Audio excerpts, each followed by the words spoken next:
धर्म प्रेमी सज्जनों तथा विश्ववासियों, परमात्मा की असीम अनुकंपा है कि हम सब मानव कहलाने वाले हैं और मानव का काम है दिमाग से काम लेना, बुद्धि से काम लेना। मानव को परमपिता परमात्मा ने बुद्धि परख बनाया है और बुद्धि परख होने के कारण हर काम हम बुद्धि से करते हैं, करना चाहिए। ये है मानव का परिभाषा। इसीलिए हमारे शास्त्र में भी आया है, यस तर्केनु अनुसद्धत्ते सधर्म वेद नेतारा, कि हर बात को तर्क के कसौटी पर कसो। अगर जवाब मिले तो मानना, जवाब न मिले तो मत मानना। लेकिन कुरान और बाइबल आदि जितने भी मतांतर हैं, वहाँ पर तर्क नहीं है, तर्क की कसौटी नहीं है, पूरा ब्लाइंडनेस है, अंधा अनुकरण है, अंधविश्वास है। ईमान इसी को ही कहा जाता है। ईमान माने होता है विश्वास। तो विश्वास जान करके करना चाहिए, पर नहीं, मत मज़हब में जानने की कोई बात नहीं है, कि मानना है केवल। लेकिन आश्चर्य की बात यह है, डॉक्टर जाकिर नाइक, जो आज भारत भी छोड़ना पड़ा उन्हें और भारत में उधम मचा रहे थे, कुरान में साइंस है, कुरान साइंस भरा हुआ है। कुरान में जो साइंस है वो दुनिया को मालूम नहीं, यही सब कहते रहे और आज भी कह रहे हैं। जबकि कुरान में साइंस नहीं है, साइंस विरुद्ध है, विज्ञान विरुद्ध है। आज मैं आप लोगों को इस डॉक्टर जाकिर नाइक के, वो तो आप लोगों ने देखा है सुदर्शन न्यूज़ चैनल में, जाकिर नाइक का पर्दाफाश, पर आज मैं इनके वक्तव्य को आप लोगों के सामने रख रहा हूँ कि वो कुरान का क्या साइंस बता रहे हैं, और मैं आप लोगों को कुरान से ही बताऊँगा कि वाकई में ये साइंस है क्या। इसकी पड़ताल आप करेंगे। और इस जाकिर नाइक को मैं कब से घेरता आया हूँ, उसे भी आज आप लोगों के सामने उठा कर रखूँगा और ये देखेंगे कि वाकई में ये कितने बड़े शातिर हैं। आज इन आतंकवादियों को किस तरीके से प्रोत्साहित कर रहे हैं, प्रश्रय दे रहे हैं, और इनके जो उपदेश हैं वो आतंकवाद किस तरीके से तैयार हो रहा है। इनके क्रियाकलाप कई बार हमारे भारत में ही कई न्यूज़ चैनल में भी देखा गया है। आज सुनिए ये साइंस क्या बोल रहा है। कि आज साइंस और टेक्नोलॉजी बढ़ने के बाद में पता चलता है कि कुरान मजीद में 6000 से ज्यादा आयतें हैं और इनमें से 1000 से ज्यादा साइंस के बारे में इल्म देती हमें। आज साइंस और टेक्नोलॉजी बढ़ने के बाद हमें ये पता चलता है कि जो भी कुछ कुरान मजीद कह रहा है, तकरीबन 80% जो भी कुछ कुरान मजीद में लिखा है, आज साइंस उसे 100% तस्लीम करती है। मिसाल के तौर पे किस तरीके से कायनात कायम हुई, सूरज के बारे में, चांद के बारे में, इन सब चीजों के बारे में जो तहकीक करते हैं, आज की साइंस ये कहती है कि 80% जो हमें मालूमात मिलते हैं कुरान में से, अगर हम साइंस के जरिए से परखे तो पता चलता है कि वो 100% सही है। आइए ज़रा हम विचार करते हैं। ये साहिबान कह रहे हैं कुरान में 100% साइंस है। सूरा कहफ आयत नंबर 86 में हम देखेंगे कि कुरान का क्या साइंस है, और ये बता रहे हैं कि आज के साइंसदान ने माना है कि कुरान में साइंस है। पहली बात तो मैं आप लोगों को ये बता दूं कि अगर कुरान में साइंस है तो ऐसे कुरान जिस देश में आए हैं उस देश का कौन सा साइंसदान बना है भाई आज तक? कौन सा साइंसदान है इस कुरान जिस देश में आया है, जिस कुरान को ये कलामुल्लाह कह रहे हैं, ईश्वरीय वाणी में कह रहे हैं, बतला रहे हैं, वो कुरान जिस देश में आया उस देश के कौन सा साइंसदान है, कौन सा साइंसदान पैदा किया कुरान ने? क्या एक सुई बनाने वाले को पैदा किया कुरान? अब देखिए कुरान का साइंस क्या है, मैं आप लोगों को बता रहा हूँ। ये सूरह कहफ आयत नंबर 86 को हम देखते हैं, यहाँ पर क्या बोला है। और इसको ये साइंस बता रहे हैं, कुरान का साइंस देखिए कि किस तरीके से अल्लाह ने यहाँ साइंस बताया है। क्या ये साइंस का होना संभव है? क्या इसको दुनिया वाले साइंस बताएंगे? दुनिया वाले इसे साइंस कहने के लिए, मानने के लिए तैयार हैं। हत्ता इज़ा बलगा मग़रिब शम्स वजदहा तग़रुबु फ़ी ऐनिन हामियतिन ववजद इंदहा कौमा कुलना या ज़ुल्करनैन इम्मा अन तुअज़्ज़िब व इम्मा अन तत्तख़िज़ु फ़ीही हुस्ना। दुनिया वालों देखिए ज़रा ये क्या बताया है कुरान में। यहाँ तक कि जब आफ़ताब के गुरूब होने की जगह पहुँचता, यानी सूरज को डूबने की जगह जब पहुँचता, आफ़ताब को उनके ऐसे ही दिखाई दिया गोया कि वो काली कीचड़ के चश्मे में डूब रहा है। अच्छा, कीचड़ वाला तालाब में सूरज का डूबना संभव है? ये कुरान का साइंस है। कौन साइंसदान ऐसे है आज धरती पर जो कुरान को कीचड़ वाला तालाब में डूबता हुआ बताए, या ना भी बताए, ये मानने के लिए तैयार हैं, इसको सच मान रहे हैं? ये साइंस है। सूरज के साथ डूबने और निकलने का कोई सवाल ही पैदा नहीं होता। न सूरज कभी डूबता है न कभी निकलता है। और ये देखा क्या कि कीचड़ के चश्मे में डूब रहा है, और उसे चश्मे के करीब एक कौम को भी आबाद पाया। उसी तालाब के, चश्मा माने तालाब, झील के उसके किनारे में एक कौम को पाया। अच्छा, कौम के लोग उस चश्मे के किनारे खड़े थे। चलिए आगे और देखते हैं। आबाद पाया, हमने कहा ऐ ज़ुल्करनैन, हमने किसने? अल्लाह ने। अल्लाह ने कहा ऐ ज़ुल्करनैन, तुमको इख्तियार है, ख्वाह उनके कुफ्र की वजह से उनकी सज़ा करो। देखिए अल्लाह अपने पैगंबर को, ज़ुल्करनैन को बता रहे हैं, ख्वाह तुमको ये इख्तियार है, तुमको अधिकार है, तुम उनको सज़ा करो कि ईमान लाए। ये ईमान क्या है? जब ईमान के माने विश्वास होता है तो आप साइंस को कहाँ मान रहे हैं? साइंस तो वही है, क्या, क्यों, कैसे, कब, इसकी परख करने का नाम साइंस है। विज्ञान उसी को ही कहा जाता है। आगे क्या है, आगे क्या है, आगे क्या है। तो यहाँ तो कुरान कीचड़ वाला तालाब में ही सूरज को डुबो दिया, और उसके आगे क्या है? उसके आगे कुछ नहीं बताया, सूरज को ही डुबो दिया।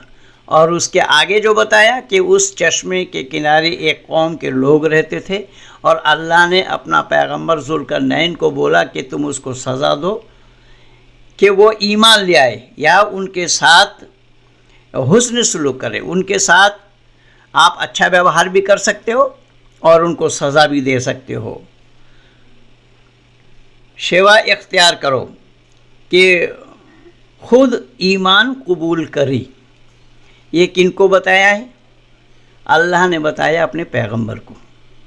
अब दुनिया वाले ज़रा ये बताइए कि जहाँ कीचड़ वाला तालाब में सूरज को डूबता हुआ कुरान दिखा रहा है, बतला रहा है दुनिया को, और उसी कुरान में साइंस है ये बता रहे हैं।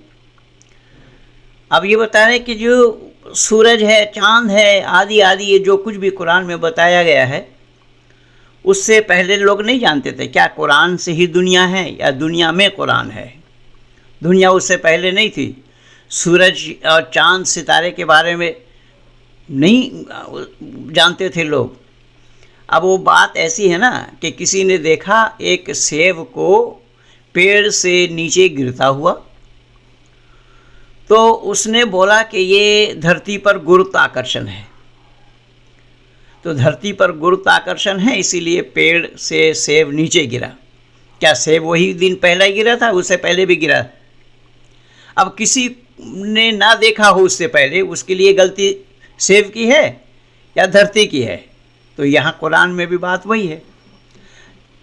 जिस सूरज और चंद्रमा की बात ये कुरान से बतला रहे हैं, ये इस समय देखा, इसका मतलब इससे पहले नहीं था, उससे पहले भी था।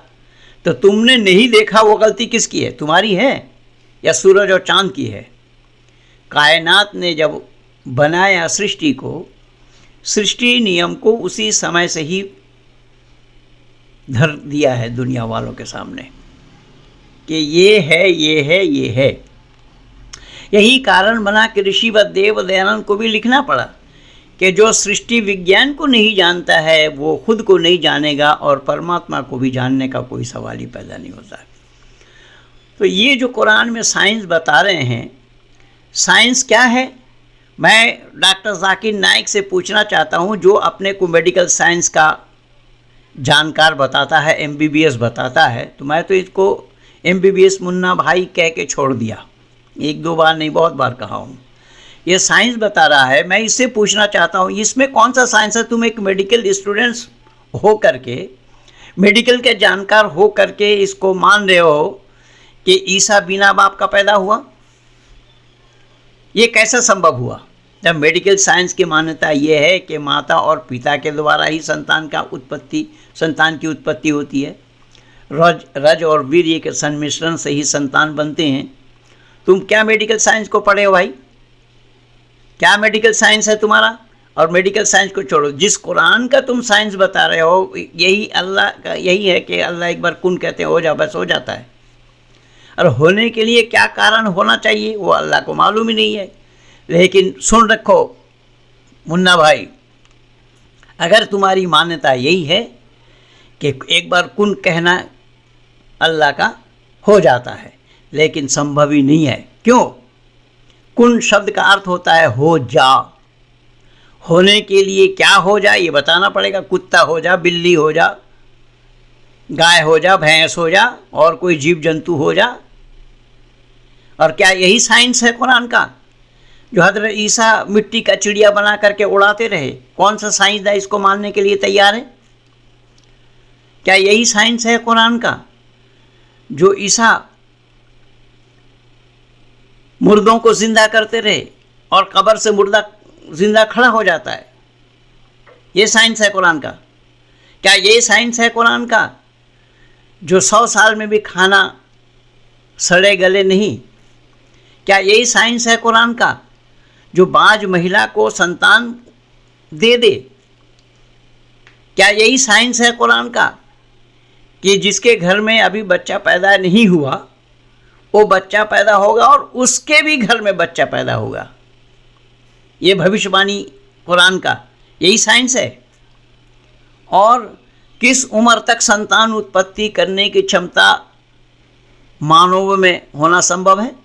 तुम मेडिकल साइंस के पढ़े हो ना मुन्ना भाई, जब मेडिकल साइंस के माध्यम से ये बता दो कि किस आयु तक स्त्री और पुरुष संतान उत्पत्ति कर सकते हैं।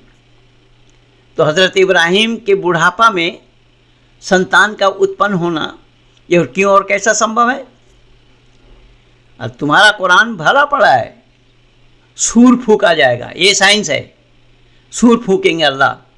इसराफील एक नाम के पैगंबर हैं, इसराफील नाम के पैगंबर सूर फूकेंगे। सूर के माने सायरन। जैसा सायरन बजता है वैसे सायरन बजाए जाएंगे 3 बार। एक बार सायरन बजाए जाएंगे, लोग बेहोश हो जाएंगे, साथ लोगों में बेचैनी आएगी। दूसरे बार सायरन बजाएंगे तो लोग बेहोश हो जाएंगे। तीसरा बार सायरन बजाएंगे तो सब उथल पुथल मच जाएंगे। वो हामला महिलाएं संतान गिरा देगी। ये साइंस है। क्या कुरान में नहीं है ये सब बातें? सूरह अनाम को पढ़ करके देख, भरा पड़ा है। और वहाँ पर अल्लाह पूछेंगे कौन कौन मरे हैं, कौन कौन जिए हैं, तो मलकुल मौत सब बताता रह जाएगा, सब बताता जाएगा, इसको ख़त्म कर दिया, उसको ख़त्म कर दिया, उसको ख़त्म कर दिया। और फिर अल्लाह पूछे कौन बचा है, तो वो मलकुल मौत कहेगा कि अल्लाह अब आप भी बचे हो। तो अल्लाह ने कहा मैं तो हय्युल क़य्यूम, मैं क़ाइम बिज़्ज़ात हूँ। तो बोले तो मैं बचा हूँ। तो बोले तुम्हें भी मरने के लिए मैं कहा। अब वो मलकुल मौत उसको बताया गया है। मुन्ना भाई ज़रा जवाब दे, क्या साइंस है कुरान का? जो हर एक का, जिसको यमदूत कहा जाता है हिंदी में, और ये मलकुल मौत बोलते हैं, जो प्राण निकालने वाला फरिश्ता। प्राण निकालने वाला फरिश्ता जो है वो सबके प्राण निकालेंगे। तो अपना प्राण वो कैसे निकालेंगे? कौन सा साइंस है इसमें? अपने प्राण को वो कैसे निकालेंगे? क्या साइंस बता रहा है कुरान में? किस साइंस को तू कुरान से सिद्ध करना चाह रहा है? इसीलिए मुन्ना भाई तुमने ये किया था, शायद तुम्हें मालूम नहीं है। मैं आज दिखा देता हूँ, यद्यपि मैं बहुत बार दिखाया हूँ, बहुत बार दिखाया हूँ। देखो, तुमने ये लिखा था मुझे पत्र 2003 में। तुम्हारा 2004 के 1 जनवरी का बम्बई के आज़ाद पार्क में तुमने एक प्रोग्राम रखा था, सेमिनार रखा था। उसमें तुमने मुझे ये निमंत्रण दिया था। 2004 के 1 जनवरी का प्रोग्राम तुम्हारा था और तुमने 2003 में दिसंबर में ये पत्र मुझे भेजा था, याद करो। और उसमें मैंने ये बताया कि तुम्हारी ये जो मान्यता है, ये कार्ड उसमें था। ये सेमिनार का निमंत्रण पत्र मुझे तुमने भेजा, और मुझे भेजने का कारण बना, दुनिया वालों ज़रा ये भी ध्यान रखना आप लोग, मुझे ये निमंत्रण भेजने का कारण क्या बना कि मैं इसको पहले से घेरता आ रहा था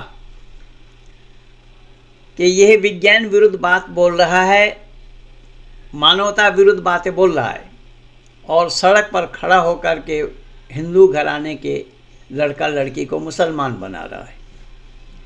और ये इसमें दिखाया है कि the similarity between Hinduism and Islam.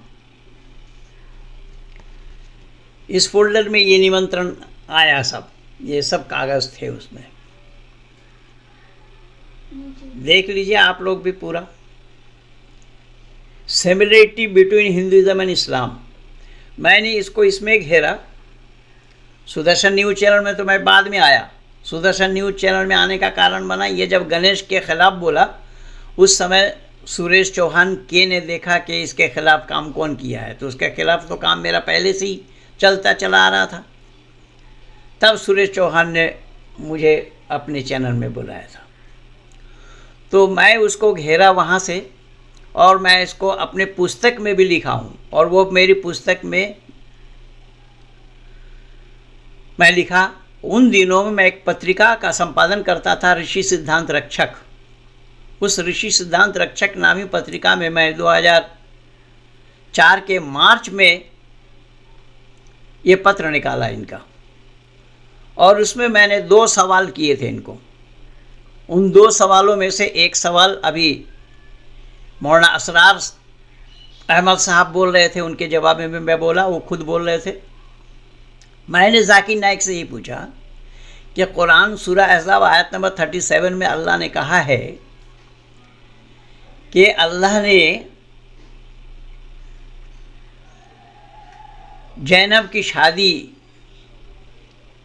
अपने नबी से कराई, उसको तलाक देने के लिए मना किया, बहुत मनाया गया, और अल्लाह कह रहे हैं कि मैंने उपकार किया। अल्लाह का कौन सा उपकार था, मैंने ये पूछा असरार अहमद को। तो सूरह अहज़ाब में यहाँ पर अल्लाह ने ज़िक्र फरमाया है, वइज़ तक़ूलु लिल्लज़ीना अनअम अल्लाहु अलैहि व अनअमत अलैहि अमसिक अलैका ज़ौजका वत्तक़िल्लाह व तुख़फ़ी फ़ी अनफ़ुसिका मल्लाहु मुब्दिही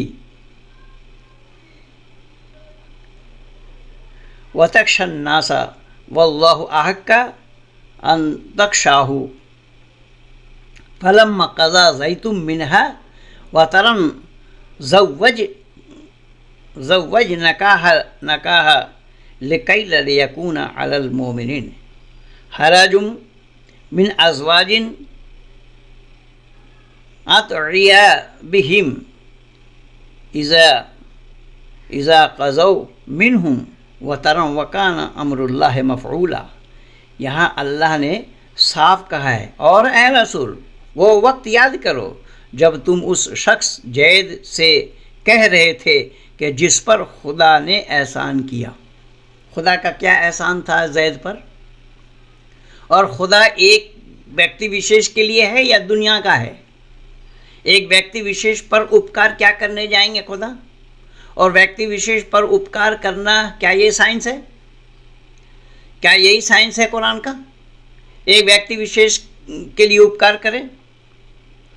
एहसान किया था कि अपनी बीबी जैनब को अपनी जौजियत में रहने दो, ये अल्लाह का उपकार है। जौजियत में बीबी को तो मोहम्मद ने दिया, मोहम्मद की फुफेरी बहन थी वो, जो मौलाना असरार साहब भी बोला है, जो मैं आज 2 दिन पहले वो वीडियो आप लोगों को दिया हूँ।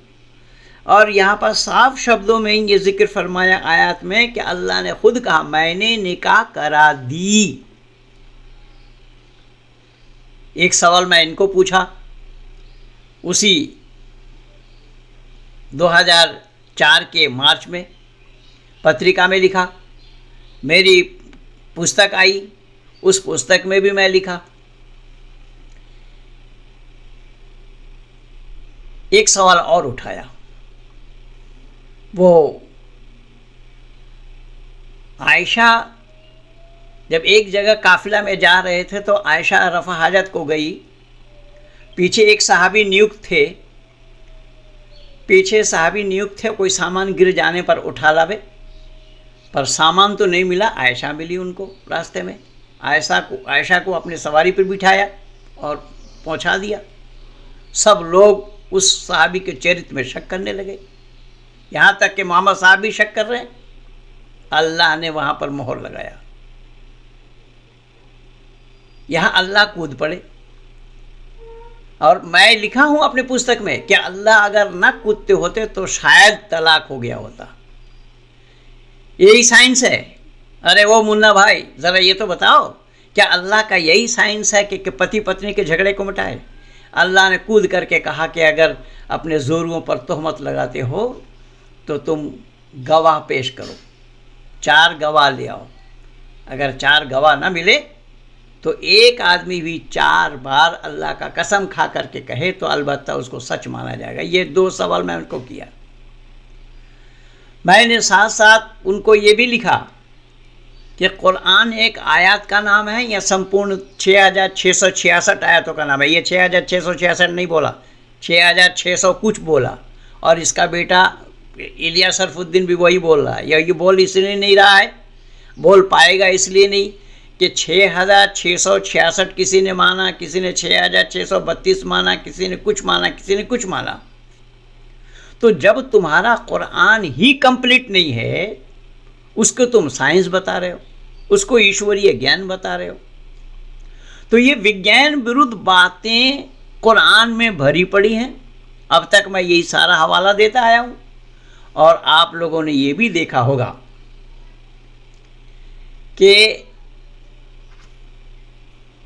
यही जो सवाल मैं इनको लिख करके दिया, 2008 के 8 फरवरी में अब्दुल्ला तारिक के साथ जो मेरा डिबेट हुआ, मैं वो कागज़ उनको भी पकड़ाया कि ये लीजिए, मैंने जाकिर नाइक को लिखा था सवाल, और इसका हो सके तो जवाब दीजिए आप। आज तक नहीं आया। और वो उसमें बोला कि हर सप्ताह में आने के लिए तैयार हूँ। बहुत बार संपर्क किया गया, एक बार भी सामने नहीं आया, और ना ये सामने आने की हिम्मत रखते हैं। ये धराशायी हो जाएंगे। मैं एक दो बार नहीं, बहुत बार बोला हूँ। तो जिसको ये साइंस बता रहे हैं, ये विज्ञान विरुद्ध बातें कुरान भरी पड़ी है। कुरान में साइंस कहाँ है? एक दो जगह हो तो मैं बता करके बैठ जाऊं। संपूर्ण कुरान विज्ञान विरुद्ध है। संपूर्ण कुरान में अल्लाह ने विज्ञान विरुद्ध बातों का ही प्रतिपादन किया है। तो जब विज्ञान विरुद्ध बातें हैं तो कैसा आप ये कह सकते हैं कि कुरान में साइंस है? इसीलिए मैं केवल छोटा करके रख रहा हूँ और सामने आने का निमंत्रण दे रहा हूँ। उन दिनों में इससे वार्ता हुई, तो जयेश पटेल के साथ वार्ता वो आप लोग देख लेना, सुन लेना। जयेश पटेल इसका पीए था। तो उसने मेरे से टेलीफोन पर बात की और उसने बोला कि ठीक है, आपसे डिबेट करने के लिए हम तैयार हैं। मुझे समय दिया। समय दे करके वो मुकर गए। रविवार को आना था, वो बृहस्पतिवार को हमें फ़ोन पे बता रहे हैं कि हम लोग नहीं आ सकते। ये हैं डॉक्टर जाकिर नाइक, झूठे हैं, मक्कार हैं।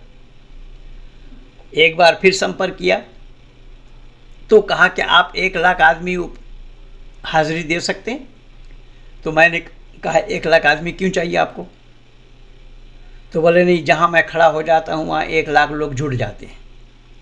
तो मैंने कहा बड़ी अच्छी बात है, आप जहाँ खड़े हो जाते हैं वहाँ 1 लाख लोग अगर जुट जाते हैं तो मुझे 1 लाख लाने की आवश्यकता क्या है? पर आपसे मैं पूछना चाहता हूँ, आज आपको 1 लाख आदमी चाहिए, जब आपके पैगंबर हज़रत मोहम्मद साहब जब तबलीग में उतरे थे, प्रचार में उतरे थे, तो उस समय कितनी उपस्थिति थी उनके पास? अब बीच में क्या बोला कि जयेश पटेल हमारा पीए नहीं है। उसका छानबीन मैं पूरा करके दिया। जयेश पटेल इसका पीए था, उसका पता कैसे लगा मुझे? ये उसी बम्बई में विकास कुलपे नाम का एक लड़का, हिंदू परिवार का, उसको इन्होंने मुसलमान बनाया। और उस विकास कुलपे के साथ अमीषा नाम की एक लड़की जो हरियाणा की रहने वाली है, उसके साथ अफेयर चल रहा है। तो वो लड़की जब उसके चंगुल में फंस गया तो उसने कहा कि मैं तो मुसलमान बन गया हूँ। वो लड़की हरियाणा से भागते हुए दिल्ली आई और हिंदू जागरण मंच के अध्यक्ष स्वदेश पाल जी गुप्त मुझे सूचना दिया कि पंडित जी, क्योंकि मैं लगभग 19 साल तक उनके साथ काम किया हूँ, तो मैं आया। लाजपत नगर सनातन मंदिर के सामने एक परिवार में बैठ कर के वार्ता हो रही है। तो वो लड़की अमीषा कह रही है कि मुझे विकास कुलपे ने इस्लाम के बारे में सिखाया, बताया। मैंने विकास कुलपे कौन है? तो फिर वो बताई किस तरीके से मुसलमान हो गया, जाकिर नाइक के पास रहता है। मैंने कहा उसको मिलाओ। तो उस विकास कुलपे से जब बात हुई मेरी, उस विकास कुलपे ने जयेश पटेल से मेरा परिचय कराया, मेरे से बात कराई। और वो जयेश पटेल उस समय इसके पीए था, पर इसने मना किया था। मैं वो सारा छानबीन प्रस्तुत करके दिया हूँ। तो ये इतने झूठे हैं, मक्कार हैं। यही कारण बना कि ये सामने आने की हिम्मत नहीं रखते हैं और ना रख पाएंगे। मैं ये सारा प्रमाण आज आप लोगों को प्रस्तुत करके दिया हूँ। और मैं ये जो साइंस चिल्ला रहा है, कुरान में साइंस है, मैं ये पूछता हूँ, कुरान में साइंस है? जो कुरान अरब में आया है, उस अरब का कौन सा साइंसदान है? एक का नाम बता। पहली बात। दूसरी बात ये बता कि अगर कुरान में चांद और सूरज की बातें हैं तो वहाँ अमावस्या और पूर्णिमा की बातें हैं क्या कुरान में? और तुम्हें जानने की बात नहीं, तुम कह रहे हो कि ब्लाइंडनेस नहीं है। इस्लामी मज़हब संपूर्ण ब्लाइंडनेस है, ईसाई मज़हब संपूर्ण ब्लाइंडनेस है। वहाँ पर मानने की बात है, जानने की बात नहीं। और हमारे यहाँ पर जान करके मानने की बात है, चोक आँख बंद करके मानने की बात नहीं। तो इसलिए मैं लंबा न करता हुआ छोटा सा प्रमाण आप लोगों के सामने प्रस्तुत किया हूँ कि ये जाकिर नाइक जो झूठा है, मक्कार है, किस किस तरीके से मैं ये सारा प्रमाण आप लोगों के सामने प्रस्तुत किया हूँ कि कैसा कैसा ये झूठ बोल रहा है, झूठ बोलता आ रहा है। और वेद में मोहम्मद का नाम इसको मिला है। मैं उसको बोला क्या हो, इसी को लेकर क्या हो। ये नराशंग समीह एक वेद मंत्र है, उससे मोहम्मद सिद्ध कर रहा है।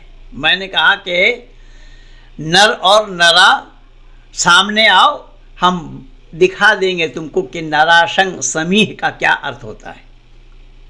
और फिर वेद का तुम्हारा क्या ताल्लुक है? तुम कुरान को संभालो ना, पहले कुरान को ईश्वरीय ज्ञान सिद्ध करो।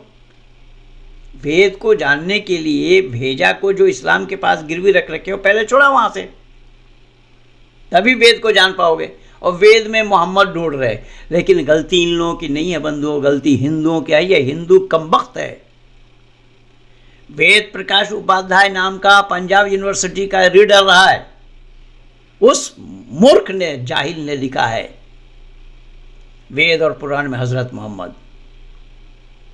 और उसी किताब को लेकर के ये लोग भांज रहे हैं। इन लोगों के पास कोई प्रमाण नहीं है। वो वेद प्रकाश उपाध्याय ने लिखा, और उस वेद प्रकाश उपाध्याय को मैंने 85 में पत्र लिखा था। ये आज की बात नहीं है। मैं 84 में, मैं 83 में मैं आया आर्य समाज में। उस समय से ही ये सब चीज़ें मेरे सामने आती गई, मैं ये सब काम करता गया। ये कोई आर्य समाजियों ने ये काम नहीं किया। आर्य समाजी तो वो है केवल कुर्सी लोभी है, उनको आर्य समाज कहते हैं। और ये कुर्सी की लड़ाई में अभी ये देखिए, एक तो मरा, अभी क्या हो रहा है आगे आगे देखते जाइए। मैं 85 में लिखा वेद प्रकाश उपाध्याय को, वो सारा कागज़ मेरे फाइल में मौजूद है। वेद प्रकाश उपाध्याय को लिखा कि आपके माता पिता ने आपका नाम वेद प्रकाश रखा था, आप लिखे पढ़े, आज एक पंजाब यूनिवर्सिटी के आप रीडर हैं, तो आपने वेद और पुराण में हज़रत मोहम्मद पाए हैं आप, तो कम से कम अब तो आप अपना नाम को बदल लेते, वेद प्रकाश के जगह में कुरान प्रकाश रख लेते। कुरान प्रकाश होना चाहिए था आपको, वेद प्रकाश क्यों और कैसे? और उसी किताब के बल पर ही ये सारे लोग भांज रहे हैं, लेकिन ये सच्चाई नहीं है। और यही कारण बना कि मेरे सामने ये लोग आना नहीं चाहते। अब मैं बता दिया हूँ और फिर आज बता रहा हूँ, ये जिस दिन मेरे सामने आएंगे धराशायी हो जाएंगे, ताश के पत्ते जैसे। क्यों? कि कुरान को कलामुल्लाह सिद्ध करना संभव नहीं है। मैं तो बोला अंधकार में प्रकाश को ढूंढना जैसी बात होगी। मैंने सबको चुनौती दिया। आज डॉक्टर जाकिर नाइक के ये वीडियो मेरे सामने प्रस्तुत हुआ, जबकि इसका ये कुछ दिन पहले का है, 2 साल पहले का लगभग होगा। और साइंस बता रहा है कुरान में। कुरान साइंस विरुद्ध है, कुरान विज्ञान विरुद्ध है, क्योंकि इस्लाम विज्ञान विरुद्ध है तो कुरान को कहाँ से लाएगा? इस्लाम तो ईमान इसी को बोला कि आमनतु बिल्लाहि व मलाइकतिही व कुतुबिही व रुसुलिही वल यौमिल आखिर वल क़द्रि खैरिही व शर्रिही मिन अल्लाह ताला वल बाअस बअदल मौत। वहाँ जानने की बात कहाँ है? वहाँ तो केवल मानो। अरे हो तो मानो, नहीं है तब भी मानना पड़ेगा। और कुन कहने से हो जाता है, मैं ये बोला, ये सरासर झूठ है। इसके ऊपर मैं एक वीडियो और बना रहा हूँ अभी 1-2 दिन बाद। और कुन के कहने से हो जाना संभव नहीं होगा। क्या होना है? कुत्ता हो जाओ, बिल्ली हो जाओ, ये सब बताना पड़ेगा, उससे पहले होना संभव नहीं है। तो ये अनसाइंटिफिक बातें कुरान भरी पड़ी हैं। नहीं तो बिना बाप का संतान जन्म दे और अल्लाह मोहर लगा रहे उस पर, अल्लाह का यही काम है। लेकिन वेद के परमात्मा का ये काम ही नहीं है। मानवकृत कार्य परमात्मा का नहीं है। सुन लो मुन्ना भाई, मानवकृत कार्य परमात्मा का नहीं है। परमात्मा के काम में और मानव के काम में अंतर है, बटा हुआ है। मानव वाला काम परमात्मा के मर्यादा के खिलाफ है, और जो परमात्मा का काम है वो मानव नहीं कर सकता, उसको अंजाम नहीं दे सकता। सूरज बनाना मानव का काम नहीं है। अच्छा बताइए, ये दुनिया भर के जो बकवास कर रहे हैं कि आदि सृष्टि से लेकर अब तक कोई परिवर्तन नहीं आया सृष्टि की रचना में। यानी आम के पेड़ में आम ही लगना है, आम के पत्ते को नहीं बदल पाया। और अल्लाह अपना ज्ञान बदल रहे हैं, कभी तौरात दे रहे हैं, कभी ज़बूर दे रहे हैं, कभी इंजील दे रहे हैं, कभी कुरान दे रहे हैं। इस पे तो अब्दुल्ला तारिक मात खाया मेरे साथ, मेरे सामने। तो खैर, मैं निवेदन कर रहा हूँ कि लंबा न करूँगा, फिर मैं इसके ऊपर एक वीडियो बना करके दूंगा आप लोगों को 1-2 दिन में। और आज शाम को 7 बजे से 8:30 बजे तक बंगाल आर्य प्रतिनिधि सभा द्वारा गूगल मीट में एक कार्यक्रम है। आज मेरा प्रवचन उसमें होगा। अगर आप लोगों को मौका मिले तो ज़रूर इसमें भाग लेंगे। इन्हीं शब्दों के साथ मैं चाहता हूँ कि ये कुरान में साइंस है या नहीं, एक छोटा सा उदाहरण मैं आप लोगों के सामने प्रमाण के साथ दिया हूँ। और जाकिर नाइक को आह्वान कर रहा हूँ कि आओ तुम्हारा इस साइंस को लेकर के महेंद्र पाल के साथ मुकाबला करो, तो सच्चाई का दुनिया वालों को भी पता लगे। यानी भीड़ जो है भेड़ों की होती है, सुन मूर्ख कहीं का, भीड़ भेड़ों की होती है, शेर अकेला चलता है। और तू भेड़ है, उन भेड़ों के भीड़ को लेकर के तू चल रहा है। इसीलिए सच बोलने के लिए भीड़ नहीं चाहिए, क्वालिटी नहीं चाहिए, क्वांटिटी चाहिए। अगर एक आदमी सच को स्वीकार करता है तो पर्याप्त है अपना जीवन। इसीलिए सत्यम में विजयते नितम सत्येन पंथा भीता तो देवयाना। सत्य एक होता है, सत्य से ही विद्वानों का रास्ता प्रशस्त होता है। भेड़ इकट्ठा करने में सच्चाई के नज़दीक नहीं आ पाएंगे, क्योंकि भेड़ सच्चाई के साथ नहीं है। आओ, सच को जानना चाहते हो, दुनिया को जानकारी कराना चाहते हो, तो आओ सामने आकर के डिबेट करो, स्टैम्प पेपर में लिखा पढ़ी करके डिबेट करो। वेद ईश्वरीय ज्ञान है या कुरान ईश्वरीय ज्ञान है, दुनिया वालों को भी सच्चाई का पता लगे। इन्हीं शब्दों के साथ आप सब लोगों से मैं विनती करूंगा, ये वीडियो अच्छी लगे तो लाइक करना, शेयर करना, सब्सक्राइब करना और आइकन बेल दबाना ना भूलना, कि जिससे कि हमारा आपका ये रास्ता कायम रहे। इन्हीं शब्दों के साथ कहिए भारत माता की जय।